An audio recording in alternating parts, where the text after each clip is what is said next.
Chapter 5, The First Sumerian Dictator. Sargon and the Akkadians. Do you remember how the Egyptians used to be divided into two countries, Upper Egypt and Lower Egypt? They spent all their time and energy fighting each other. But once King Narmer conquered Lower Egypt and made the Egyptians into one country, the Egyptians could spend their time on farming and on building instead of on war. Egypt grew richer and stronger once all the quarreling Egyptians were united into one. The same thing happened over in Mesopotamia, between the Tigris and Euphrates rivers. People called the Sumerians lived in Mesopotamia. You've learned a little about the Sumerians. They wrote picture writing called cuneiform on clay tablets.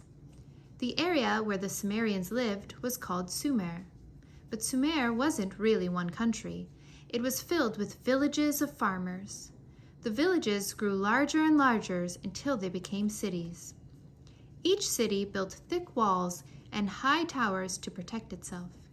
Each city had its own king and its own army.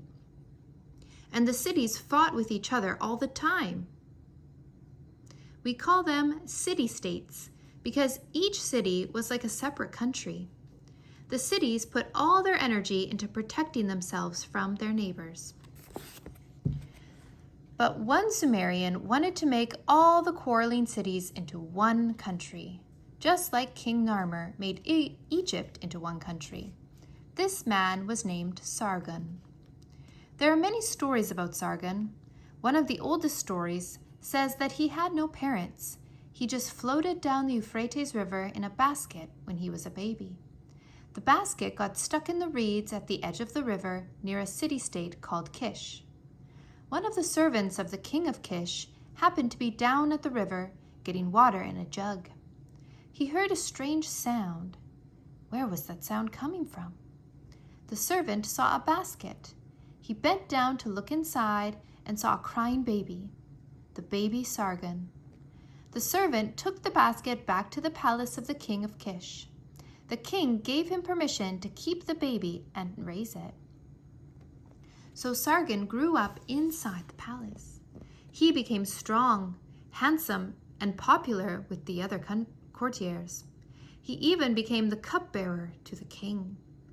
At every meal, he would bring the king his wine in a golden cup. The king's cupbearer was one of his most trusted servants, because it would have been very easy to poison the king's wine. But the king of Kish trusted Sargon. He shouldn't have. Sargon made friends with the most powerful people at the palace, including the commanders of the army. He became so popular that he convinced the army to follow him instead of the king. And he even persuaded the army to kill the king and make him, Sargon, the ruler instead. This happened around 2334 BCE. But that wasn't enough for Sargon. He didn't just want to be king of one city. He wanted to be king of the whole land of Mesopotamia. So he started to attack the cities all around him. He fought over 50 wars to conquer Mesopotamia. Eventually, Sargon ruled all the country between the Tigris and Euphrates rivers. He built a new capital city called Akkad and named his new empire Akkadia. Now Sumer was united into one country under one ruler. But many of the cities Sargon conquered didn't like being part of the Akkadian Empire.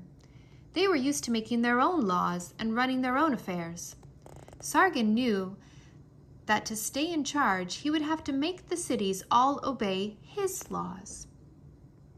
So he used his army to force all the Akkadian cities to follow him. He sent soldiers from the Akkadian army to live in each conquered city. They made sure that the people who lived in the city were following Sargon's laws instead of their own. If the conquered cities didn't obey, the soldiers punished them.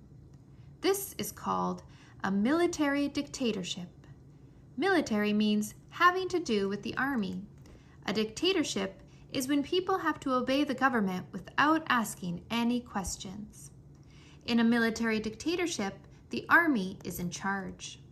Sargon's empire lasted for years, but only because he used the power of his army to keep it together.